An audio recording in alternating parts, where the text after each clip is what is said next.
Oke, kita kembali lagi di channel New Video Hasil. Assalamualaikum warahmatullahi wabarakatuh, sahabat-sahabat. Pagi ini kita live, sengaja dibuat santai. Ini Pak Ustadz masih belum in frame karena saya mau meliput keseharian Pak Ustadz di luar ketika Pak Ustadz ngasih kajian, ngaji. Nah, saya coba seperti apa sih sosok Pak Ustadz kalau ngobrol santai dengan saya, dengan Mbak Pina Bunyai. Oke. Pak Ustadz.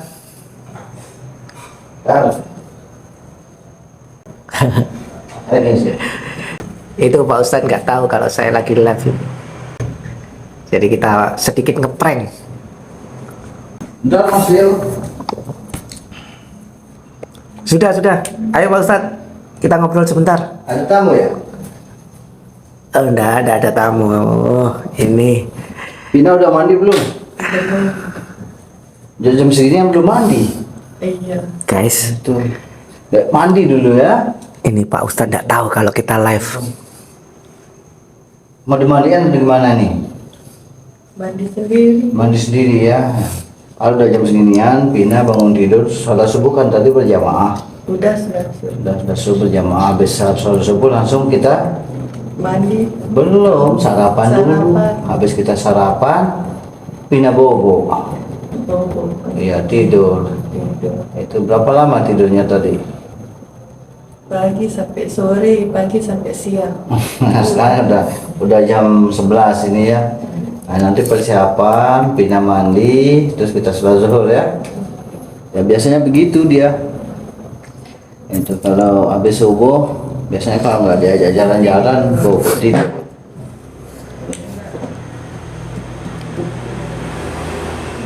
Biasanya Pina buatin Pak Ustadz kopi. Ini kopi ya? Sahabat, ini Pak Ustadz nggak tahu kalau Kita ngopi saya ya. lagi shooting live Tapi beliau. gelas sebentar. Ya? Nah, ini gelasnya. Mana? Ini kan untuk minum. Yang lain.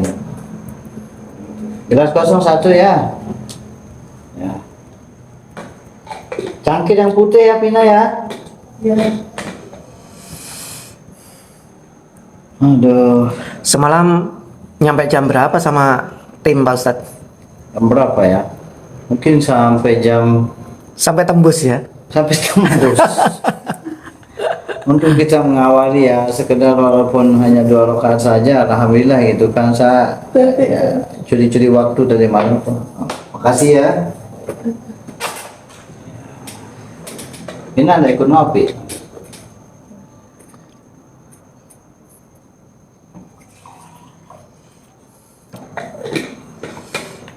Untung tadi saya dibangunin sama Bang Jo tadi, Pak Ustadz. Ya. Ternyata tadi itu sudah ada Bunda di luar. Oh gitu. Bunda Sari. Iya. Saya mau bangunin Jam berapa kayak gitu? jam berapa ya tadi ya?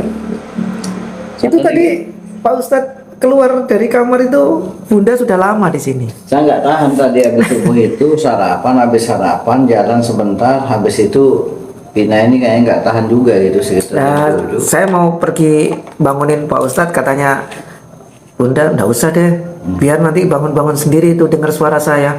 Wih, bener ya suaranya Bunda kenceng banget. Ngomong apa? Saya kan menghindari tidur habis setelah subuh itu, makanya Ya. habis subuh itu saya masak sebentar sama Pina, sarapan, habis sarapan jalan. Itu tumben pagi ini lapar sekali, habis jalan sebentar, akhirnya Pina sampai sini tidur. Sekitar jam 7 udah matahari naik, ikut tidur saya. Itu nggak taunya saya dengar sayup kencang juga suaranya Bunda gitu. Oh, tadi berarti habis sholat subuh itu jalan. Iya jalan, masak dulu. Karena kebiasaan kita kan kalau jam 4 apa itu udah bangun makan sahur kan. Itu jadi kayaknya ini mulai menyesuaikan gitu kan.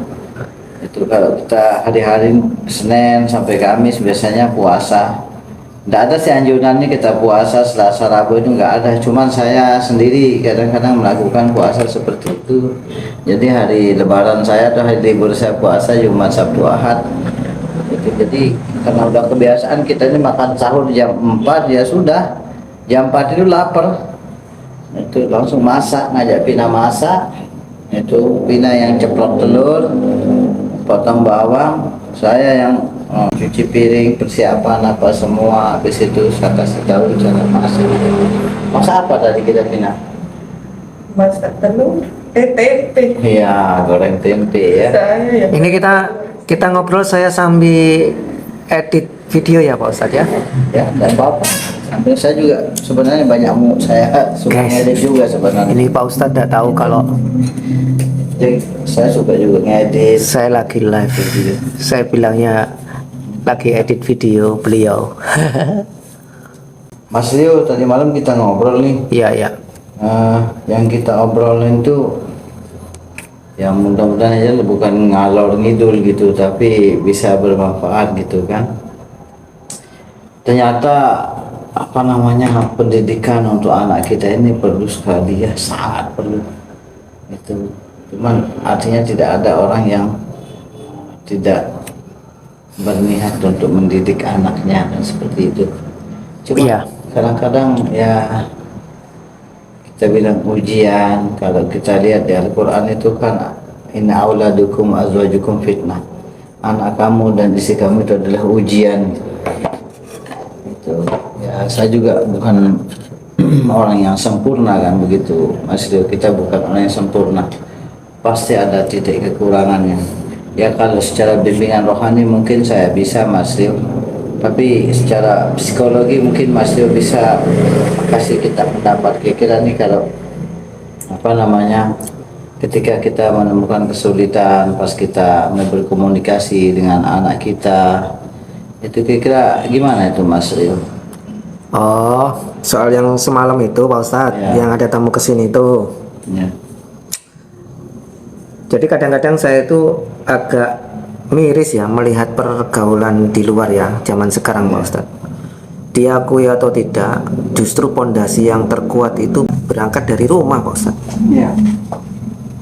Iya, kalau dari rumah itu kita kasih edukasi, pendidikan, cara hidup ke anak, pondasi itu sebagai pondasi. Kalau benar, insya Allah mereka bisa bawa diri meskipun di luar. Faktanya kan kita orang tua tidak bisa mengawasi mereka 24 jam. Iya kan? Justru waktu mereka itu banyak di luar. Sekolah berapa jam? Main ke teman berapa jam? Paling di rumah itu cuma waktu makan, istirahat, itu aja. Saya ada beberapa kesulitan ketika kita punya rencana. Contohnya misalnya, anak saya ini pekerja ulet Mas Rio, Iya. dan tidak betah kalau kerja di dalam itu. Kita mau belikan dia laptop biar bisa otak-atik laptop atau komputer, kemudian dia kerja di dalam, gitu kan. Dia nggak begitu betah gitu. Bahkan pernah saya bilang, kamu nyetir Abi aja. Itu sampai sampai saya hitung kayak model dia kerja sama orang lah gitu biar dia betah gitu. Karena anak saya ini kan gimana dia dapat uang, gimana saya kerja, itu aja. Kalau anak ini semuanya anak saya. Satu anak saya dia almarhum, udah meninggal, itu rajinnya luar biasa Mas Rio. Iya. Jadi kalau kerja halus, kerja ringan kayak model apa, nggak betah. Itu justru dia lebih senang meroyak. Ini Iya. contoh anak saya satu ini, saya udah mikir, masa saya ini artinya jalan kemana-mana naik kendaraan. Itu sekali waktu saya ketemu sama anak saya ini, dia jual degan Mas. Degan itu kalau di Lombok ini dia jual kenyaman, kelapa muda itu Mas. Lah saya itu kan orang yang nggak tahu, mungkin dikiranya saya ini tegaan Mas, padahal saya udah mikir itu. Jadi satu hari ini anak saya ini hilang dua-duanya, minta izin sih, mau kemana? Kita mau kerja Bi katanya. Kemana? Kita mau jualan. Sampai satu hari saya lewat itu di pertigaan jalan apa namanya, Panji Tilar di daerah Mataram situ. Kok kayak anak saya gitu kan? hujan gerimis, hujan-hujan, langsung saya ini sembunyi dalam mobil, nangis Mas. Saya ini lagi dijemput untuk ngisi acara di lapas waktu itu.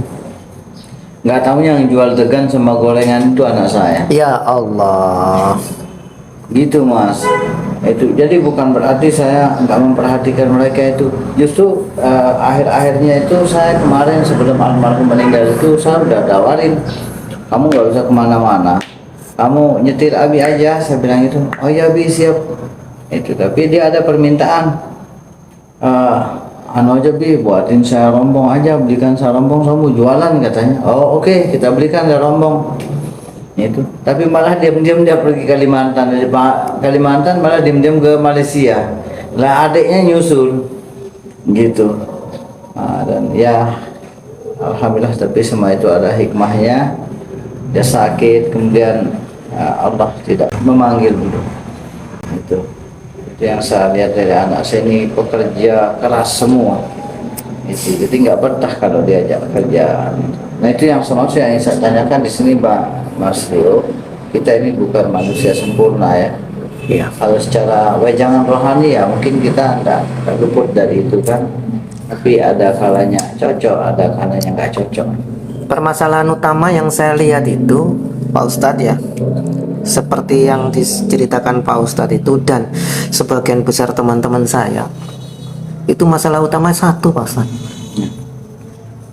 cara komunikasi aja. Cara komunikasi ya. Cara komunikasi. Ya mungkin di situ kelemahan kita. Seandainya kalau kita tahu teknik-teknik komunikasi, two-way komunikasi, komunikasi dua arah, insya Allah tidak ada kesalahpahaman. Saya kemarin sempat bicara ke Pak Ustadz kan, ada dua teknik komunikasi, Ya. golden rule Golden rule dan silver rule. silver. Apa itu golden rule dan silver rule? Golden rule itu memperlakukan orang seperti apa yang dia inginkan. Yang silver rule memperlakukan orang seperti apa yang kita inginkan. Inginkan. Nah,